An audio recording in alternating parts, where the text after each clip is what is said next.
بسم اللہ الرحمن الرحیم۔ السلام علیکم ورحمۃ اللہ وبرکاتہ۔ شہزادہ داؤد، ٹائٹن آبدوز اور سورہ نور آیت نمبر 40۔ معزز ناظرین، اوشن گیٹ 2021 سے عرب پتیوں کو سمندر کی تہ میں 3300 میٹر نیچے ٹائٹینک کے ملبے کی سیر کرا رہی ہے۔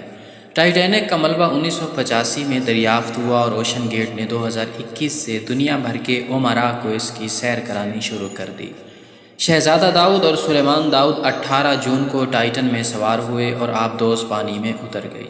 1 گھنٹہ 45 منٹ بعد آبدوز کا کنٹرول روم سے رابطہ ٹوٹ گیا۔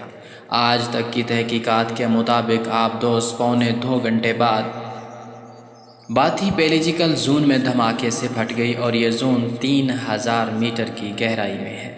آبدوز کی دم اور لینڈنگ فریم ٹائٹینک کے ملبے سے 1600 فٹ کے فاصلے پر ملا، تاہم لاشیں غائب تھیں اور یہ لاشیں سر دست کسی ٹیکنالوجی کی مدد سے دریافت نہیں ہو سکتی۔ کیوں نہیں ہو سکتی؟ آئیے میں بتاتا ہوں آپ کو۔ چنانچہ پوری دنیا کے میڈیا نے یہ خبر اٹھا لی، دنیا جہاں کے بحری ماہرین بھی سامنے آئے اور دنیا کو پہلی مرتبہ پتہ چلا سمندر میں تہہ در تہہ بحریں یعنی ویوز ہوتی ہیں۔ ایک بحر کے بعد دوسری بحر اور دوسری کے بعد تیسری بحر آتی ہے اور یہ بحریں سمندر میں سناٹا اور اندھیرا کرتی چلی جاتی ہیں۔ سمندر میں 2 گھنٹے گہرائی میں سفر کے بعد پانی میں اندھیرے کے ایسے گہرے بادل چھا جاتے ہیں جنہیں لفظوں میں بیان نہیں کیا جا سکتا۔ کیونکہ یہ اندھیرا دنیا کے کسی بھی مقام پر انسان کے تجربے میں نہیں آتا۔ بحری ماہرین اس اندھیرے کو پچ ڈارکنس کہتے ہیں۔ یہ اندھیرا اتنا گہرا ہوتا ہے کہ انسان دوسرے ہاتھ کو ٹٹول نہیں سکتا۔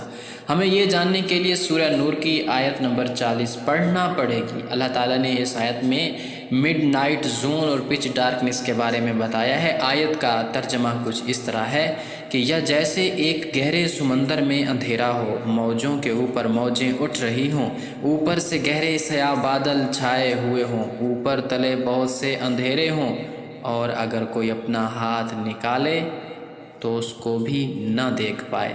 آپ یہ آیت دوبارہ پڑھیں اور اس کے بعد ٹائٹن آبدوز کے سانحے پر ماہرین کی رائے بھی دوبارہ سنیں اور پھر اپنے آپ سے سوال کریں، آج سے 1400 سال پہلے جب انسان سمندر میں 3 میٹر سے زیادہ گہرائی میں نہیں گیا تھا، اس وقت قرآن مجید میں کس نے ڈکلیئر کیا سمندر میں موجوں کے اوپر موجیں ہوتی ہیں اور یہ گہرے بادلوں کی طرح ہر چیز کو ڈھانپ لیتی ہیں اور یہ ایک ایسا اندھیرا تخلیق کر دیتی ہیں جس میں ایک ہاتھ دوسرے کو شناخت نہیں کر سکتا۔ یہ حقیقت تقریباً 1400 سال پہلے کس طرح معلوم ہو گئی؟ دنیا 1985 میں ٹائٹینک کا ملبہ تلاش کر پائی، جبکہ اللہ تبارک و تعالیٰ نے 628 عیسوی یعنی 6 ہجری میں بتا دیا ہم سمندر میں موج کے اوپر موج چلاتے ہیں۔ یہ موجیں گہرے بادل جیسی ہوتی ہیں اور یہ ایک ایسی پچ ڈارکنس تخلیق کرتی ہیں جس میں بینائی جواب دے جاتی ہے، اور ٹائٹن اس پچ ڈارکنس میں گم ہو گئی اور تباہ ہو گئی۔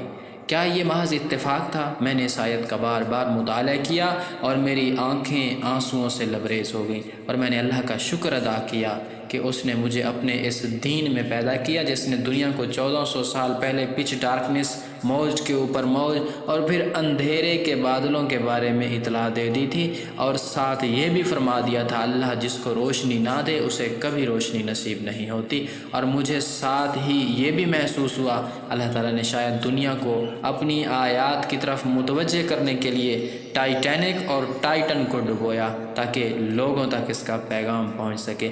شاید اللہ تعالیٰ اس سانحے کے ذریعے عالم اسلام کو یہ اطلاع دینا چاہتا ہو تم لوگ بلا وجہ احساس کمتری کا شکار ہو، اور اس احساس کمتری میں ان لوگوں کی طرف دیکھ رہے ہو جنہیں اللہ نے ایمان کی روشنی سے محروم کر رکھا ہوا ہے۔ تم ان لوگوں کی طرف نہ دیکھو اور صرف اپنے رب کی طرف متوجہ ہو جاؤ۔ تمہارے حالات صرف وہی بدلے گا، تمہارے حالات صرف اللہ ہی بدلے گا۔